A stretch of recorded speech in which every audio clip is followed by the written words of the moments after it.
I, 31 male, am sterile. Fiancé, 27 female, miraculously got pregnant. Baby looks nothing like me.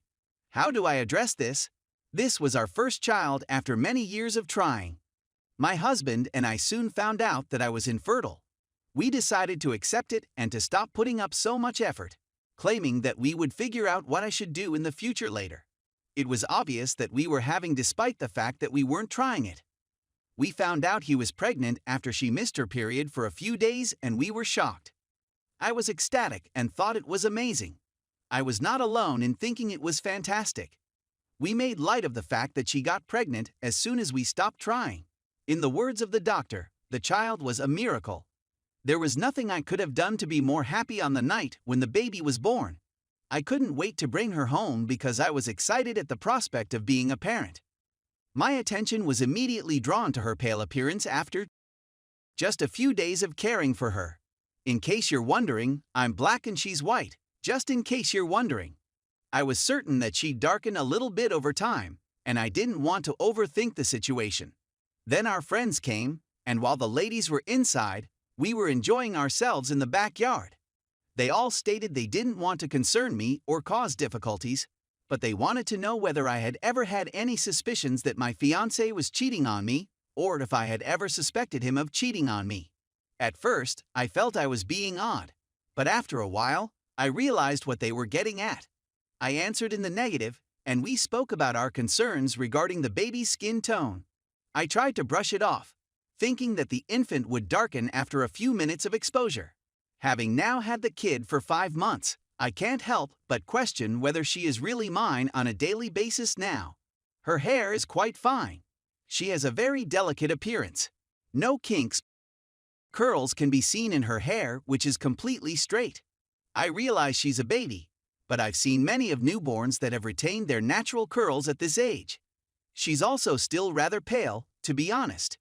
With each passing day, she looks to be becoming more and more Asian in her appearance, which is something that has worried me the most.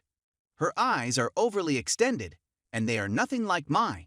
I don't want to offend anybody, but her eyes are nothing like mine.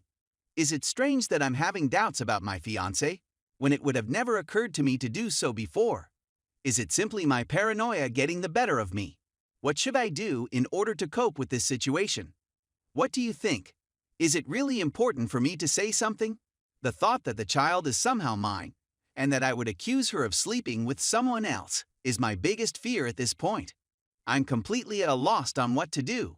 Please be of service to me. Update. I'm not sure where to begin. Because my thoughts have been all over the place recently, one of the reasons I didn't publish right immediately was because I didn't want to overwhelm you with them. Many changes have occurred in my life, and I've had to cope with a great deal of stress. My daughter was not born to me as a biological kid. I feel a little part of me was mentally prepared for what I had to go through at first, despite the fact that it was really tough. I simply had a gut feeling about something. I hoped it wasn't real, and I told myself that I was just doing it to calm my anxiety, but I think I knew it was true deep down within me.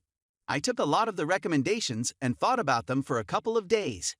After deliberating on how to approach the situation, I requested that my fiancé leave the baby with her mother so that we may spend the night together. I was successful.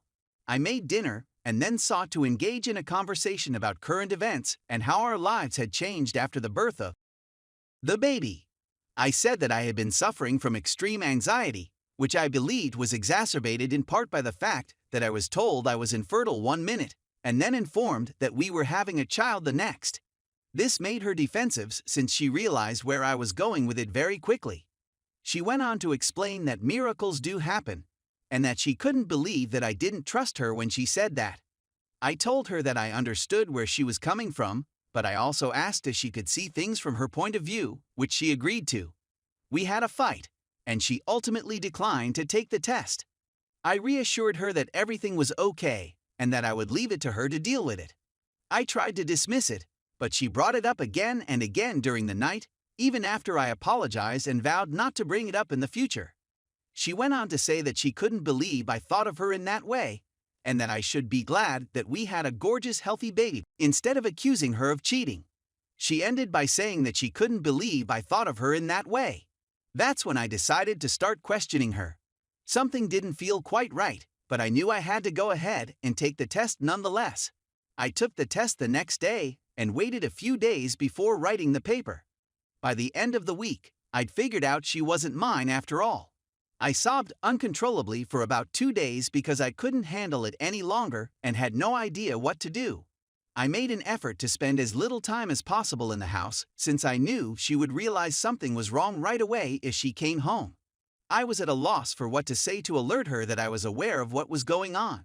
I also contemplated whether or not to say anything since I was concerned that it might have an impact on my daughter's behavior. After much deliberation, I decided to notify her. Her response was predictable. She argued that the exam was invalid and that I should just abandon it altogether. As I indicated, the clinic had stated that there was absolutely no possibility that this could have been an error.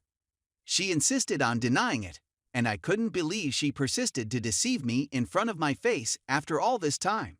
She threatened to leave and take the child, despite the fact that she had nowhere else to go since her own mother refused to become involved in the situation.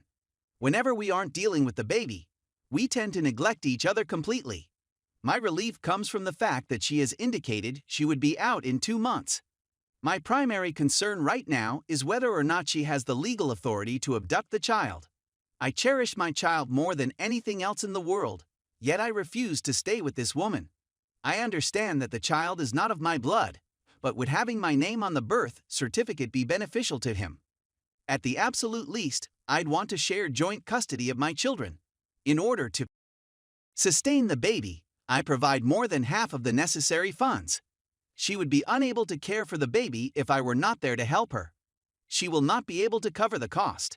Even though I realize it's improbable that I'll be able to get possession of my children, is it worthwhile to fight for split custody? I can't bear the thought of losing my daughter.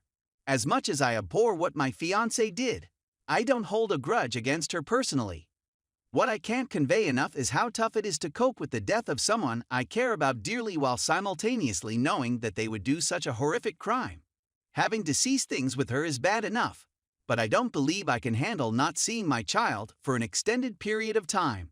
Please advise on how I may be able to fight for joint custody, if such a thing is even possible under the current conditions. Edit. If you feel the need to say things like she is not your daughter, please stop wasting your time. Obviously, I'm perfectly aware that she is not a blood related of mine. That doesn't take away from the fact that I've been her main caretaker from the day she was born. I've been taking care of her, changing her diapers, feeding her, and so on. When I think about it, it baffles me that some of you don't have the decency to understand that after spending time with her, I refuse to say she's no longer my child. What is the most difficult thing about being a kind person? I understand that this is Reddit, and I realize that I'm probably asking too much of some of you.